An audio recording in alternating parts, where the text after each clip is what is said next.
Nagsisimula ang pelikula sa isang miyembro ng mafia na nagngangalang Sly na nag-impake ng 2 bag na puno ng pera mula sa isang ilegal na transaksyon. Ang pera, na nagkakahalaga ng halos 10 milyong dolyar, ay dapat na maihatid kaagad sa mafia boss. Biglang napansin ni Sly ang isang kotse at isang maliit na eroplano na paparating. Napagtanto na may banta, sumigaw si Sly upang bigyan ng babala ang kanyang kasama sa loob ng tolde na maghanda para sa isang pag-atake. Di nagtagal, sinimulan ni Sly na barilin ang kotse habang tina-target ng kanyang partner ang eroplano. Bagamat nagawa ni Sly na sirain ang kotse, ang driver nito, na kilala bilang The Thief, ay nakaligtas. Katulad ng kotse, tinamaan ni Sly ang eroplano, ngunit ang piloto, isang matandang lalaki na nagngangalang Vic, ay lumabas na hindi nasaktan at nagmamadaling pumunta kay Sly. Napag-alaman na malapit na kaibigan ni Thief si Vic, at ang layunin nila ay nakawin ang 2 bag ng pera na dala ni Sly. Walang pag-aalinlangan, naglunsad sila ng isang pag-atake. Sa panahon ng laban, matagumpay na napatay ni Thief ang kasama ni Sly. Si Sly, na napagtanto ang panganib, ay nagtangkang tumakas sa pamamagitan ng pagsakay sa isang helicopter na pagmamay-ari ng kanyang kasama. Sa una, si Thief ay nag-aalangan na habulin siya, mas pinili niyang tulungan si Vic, na nasugatan mula sa putok ng baril ni Sly. Gayunpaman, iginiit ni Vic kay Thief na pigilan si Sly sa pagtakas dahil dala niya ang pera. Dahil sa motibasyon, hinabol ni Thief si Sly at binaril ito sa binti, dahilan upang mawala ng malay si Sly. Pagkatapos ay kinuha ni Thief ang 2 bag ngunit nakatagpo ng isang problema kapag ang isang bag ay naipit sa pintuan ng helicopter, na kinaladkad si Thief sa hangin. Habang nakabitin si Thief mula sa helicopter, dumating ang mga reinforcement ni Sly. Agad nilang hinuli si Vic at isinakay sa isang kotse, sa pag-aakalang patay na si Sly at umalis sa lugar. Samantala, nagawang putulin ni Thief ang strap ng nakaipit na bag at nahulog siya sa lupa. Mabuti na lang at mababa ang lipad ng helicopter kaya nakatakas si Thief na mayroon lamang kaunting pinsala. Sa huli, nagnakaw si Thief ng isang container truck at dinala ang pera. Kinagabihan, nagkamalay si Sly at tinanong ng 2 pulis tungkol sa nangyari. Ipinaliwanag ni Sly na may nagnakaw sa kanya at nagnakaw ng halos 10 milyong dolyar na pag-aari ng kanyang boss. Nang marinig ang halaga, ang mga opisyal ay nagmungkahi ng deal kay Sly, tutulungan nila siyang subaybayan ang magnanakaw at hatiin ang pera. Noong una, tumanggi si Sly, na natatakot sa kanyang boss na isang kilalang walang awa na pinuno ng mafia. Gayunpaman, tiniyak ng mga opisyal kay Sly ang kanilang proteksyon, at atubili siyang sumang-ayon sa plano. Nang sumunod na araw, ang mafia boss na nagngangalang Noshi, ay nagalit nang malaman ang tungkol sa pagnanakaw. Galit na galit, sinabi ni Noshi na pagalawin ang lahat ng kanyang puwersa upang tugisin ang magnanakaw at maghatid ng isang malagim na parusa. Di nagtagal, nakipag-ugnayan si Noshi sa kanyang pinagkakatiwalaang tenyente, ang cowboy, na nagulat na nahuli nila si Vic, ang kasabwat ng magnanakaw. Bilang resulta, inutusan ni Noshi ang cowboy na dalhin si Vic sa punong tanggapan. Nang dumating ang cowboy, sinurpresa niya si Noshi sa pamamagitan ng pagdala ng 2 tao na nahuling nagnanakaw mula sa kanya. Walang pag-aalinlangan, inutusan ni Noshi ang cowboy na patayin ang 2 magnanakaw.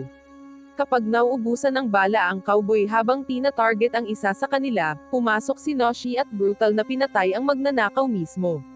Si Vic na lang ang natitira, nagpasya si Noshi na tanungin muna siya, determinadong malaman ang mga detalye ng pagnanakaw. Sa panahon ng interogasyon, natuklasan ni Noshi ang telepono ni Vic na naglalaman ng mga mensahe ng magnanakaw. Mabilis na kinuha ni Noshi ang larawan ni Vic at ipinadala ito sa magnanakaw, na may kasamang mensahe na humihiling na ibalik ang 2 bag ng pera kung gusto niyang manatiling buhay si Vic. Gayunpaman, pagkatapos ipadala ang mensahe, inutusan ni Noshi ang cowboy na alisin ang magnanakaw at si Vic sa sandaling maibalik ang pera. Sa ibang lugar, makikitang tuwang-tuwa ang isang tindera ng ice cream sa dami ng order na natanggap niya. Puno ng pananibik, ang nagtitinda ng ice cream ay nagmaneho sa kanyang truck upang ihatid ang mga order. Samantala, nagpapahinga ang magnanakaw sa isang hotel. Habang sinusuri ng magnanakaw ang kanyang telepono, binasa niya ang mensahe mula kay Noshi. Hindi nagtagal, narinig ng magnanakaw ang mga yabag na papalapit sa kanyang silid. Biglang may pumasok na 2 lalaki at inatake siya. Sa kabila ng bigla ang pag-atake, natalo sila ni Thief at tumakas sa ibabang palapag. Sa pagbukas ng maskara sa kanyang mga umaatake, napagtanto ni Thief na sila ay mga tiwaling pulis na dating nakikipagtulungan kay Sly. Habang sinusubukang tumakas sa hotel, si Thief ay nabangga ng truck ng nagbebenta ng ice cream habang ito ay dumaraan. Sa desperasyon, si Thief ay tumalon sa truck at inutusan ang nagbebenta ng ice cream na magmaneho ng mabilis. Habang nagmamaneho, hiniling ng nagbebenta ng ice cream, na may hika at madaling magpanik kay Thief na kunin ang kanyang gamot mula sa dashboard. Pagkatapos uminom ng gamot, bumuti ang pakiramdam ng nagtitinda ng ice cream, ngunit hiniling ni Thief na ihinto ang truck. Pagkatapos ay inutusan siya ng magnanakaw na lumabas na nagpapaliwanag na kailangan niyang hiramin ang truck. Ang nagbebenta ng ice cream ay sumunod sa kahilingan, ngunit nakikiusap na huwag sirain ang kanyang truck dahil ito lamang ang kanyang sasakyan at kailangan niya ito sa paghahatid ng mga order sa mga mag-aaral. Bago nila malutas ang sitwasyon, biglang sumulpat ang mga tiwaling opisyal at nagpaputok. Nang walang ibang pagpipilian, mabilis na inutusan ni Thief ang nagbebenta ng ice cream pabalik sa truck, at naganap ang isang habulan. Matapos ang isang magulong pagtugis, si Thief at ang nagbebenta ng ice cream ay nahuli ng mga tiwaling opisyal. Maya-maya, dumating si Sly kasama ang isang grupo ng mga bayaran na tulisan. Habang hinarap ni Sly si Thief, isinakay ng mga opisyal si Thief at ang nagbebenta ng ice cream sa isang kotse upang ihatid sila palayo. Sa paglalakbay, isang babaeng opisyal na nagngangalang Ravi ang nagsimulang magtanong kay Thief. Hinihiling niyang malaman kung saan nakatago ang 2 bag ng pera na pag-aari ng mafia boss. Sa sandaling iyon, ipinangako niyang palayain si Thief at ang nagbebenta ng ice cream kapag naibalik ang pera.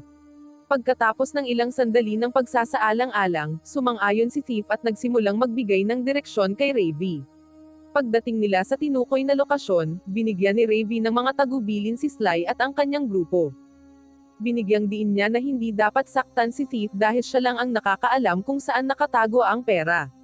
Gayunpaman, walang pakialam si Ravi sa nagbebenta ng ice cream, na nagbigay ng pahintulot kay Sly na patayin siya.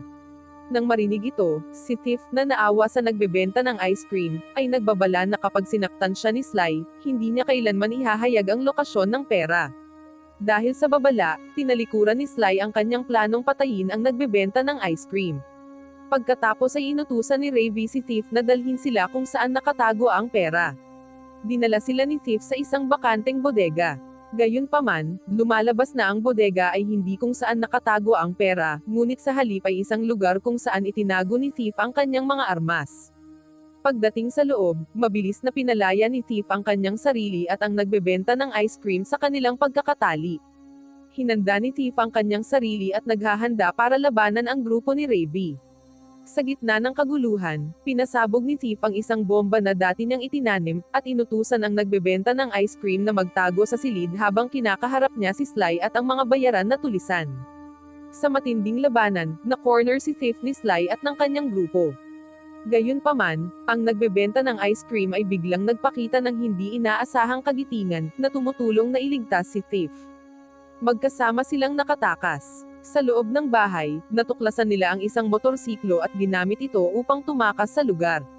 Samantala, si Ravi ay nagtamo ng matinding pinsala mula sa mga guho na dulot ng pagsabog na ginawa ni Thief.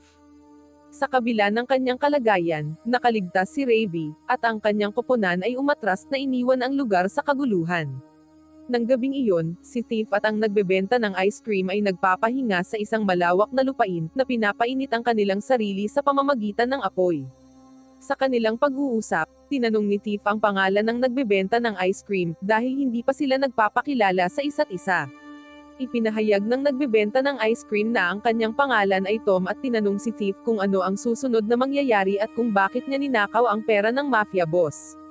Tiniyak ni Thief kay Tom na huwag mag-alala, nangako na makakaalis sila sa kaguluhang ito.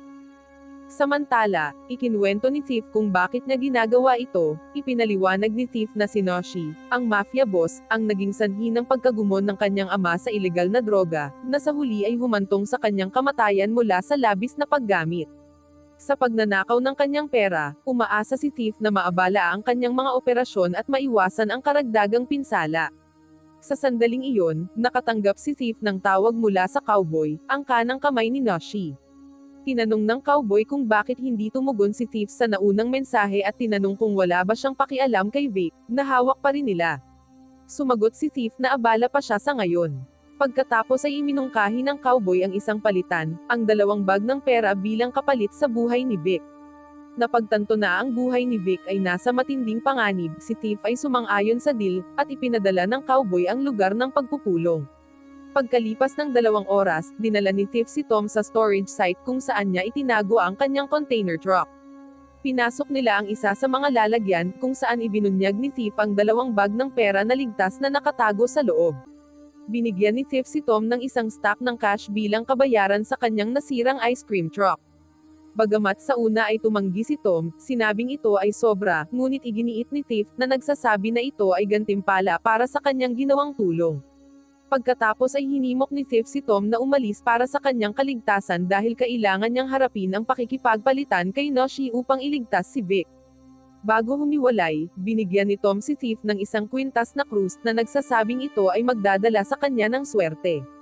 Tinanggap ito ni Thief, nagpasalamat, at naghiwalay sila ng landas. Habang nagmamaneho ng container truck, dumating si Thief sa meeting point kung saan naghihintay na si Noshi kasama ang cowboy. Bago lumabas si Thief, pinaalalahanan ni Noshi ang cowboy na patayin agad siya pagkatapos makuha ang pera. Hindi nagtagal, inilabas ng cowboy si Vic sa isang sasakyan habang kinuha ni Thief ang 2 bag, inilagay ang mga ito sa lupa at hinihingi ang pagpapalaya kay Vic. Nang marinig ito, tumawa ang cowboy at sumenya sa kanyang mga nakatagong tauhan, na lumabas mula sa pagtatago. Napapaligiran, nanatiling kalmado si Thief at sinabing nakakaaliw ang pananambang. Sa sandaling iyon, 2 convoy ng mga sasakyan ang dumating sa lokasyon. Tinanong ni Thief kung tumawag si cowboy ng mga reinforcement, ngunit sumagot ang cowboy na wala siyang ideya kung sino sila. Ang convoy pala ay si Ravi, ang tiwaling opisyal, na dumating kasama si Sly at ang kanyang grupo. Malamang, hawak nila si Tom at hiniling kay Thief na ibigay sa kanila ang bag ng pera. Galit na galit sa pagtataksil ni Sly, sumabog sa galit si Noshi. Pagkatapos ay hinarap ni cowboy si Ravi, nagtanong kung bakit gusto niya ang pera na pag-aari ni Noshi. Malamig na sumagot si Ravi na lahat ay nangangailangan ng pera at ito ang pinakamabilis na paraan upang yumaman. Galit na galit, ipinahayag ni Noshi na hinding-hindi niya ibabahagi ang kanyang pera at iminungkahi nilang ayusin ang alitan sa pamamagitan ng away. Sa gitna ng mainit na pagtatalo, nakialam si Thief at sinabing wala na siyang pakialam sa pera. Iginiit niya na dinala na niya ang pera sa napag-usapang lokasyon at bago magsimula ang kanilang laban, dapat pakawalin muna nila sina Tom at Vic. Para matiyak na patas ang lahat, inihagis ni Thief ang isang bag ng pera sa grupo ni Ravi at ang isa sa grupo ni Noshi. Pagkatapos ay umatras siya, sinabing maaari nilang ayusin ang kanilang alitan ngunit hindi na siya makikialam pa. Sa huli, hiniling niyang palayain nila sina Tom at Vic. Pumayag si Ravi na palayain si Tom, ngunit tumanggi si Noshi na palayain si Vic. Sa hindi inaasahan, itinaas ni Tom ang kanyang inhaler, sumisigaw at sinasabing ito ay isang detonator para sa mga bomba na nakatanim sa lugar. Nagbanta siyang sasabog ang lugar na nagdulot ng gulat sa mga puwersa ni Ravi at Noshi. Sa kabila ng pagiging hindi totoo ang sinabi ni Tom, gumagana pa rin ang pananakot. Nang maglaon, atubiling pumayag si Noshi na palayain si Vic, sa takot sa sinasabing mga bomba. Nang makalaya si Vic, mabilis siyang tinulungan ni Thief at Tom na pumasok sa container truck.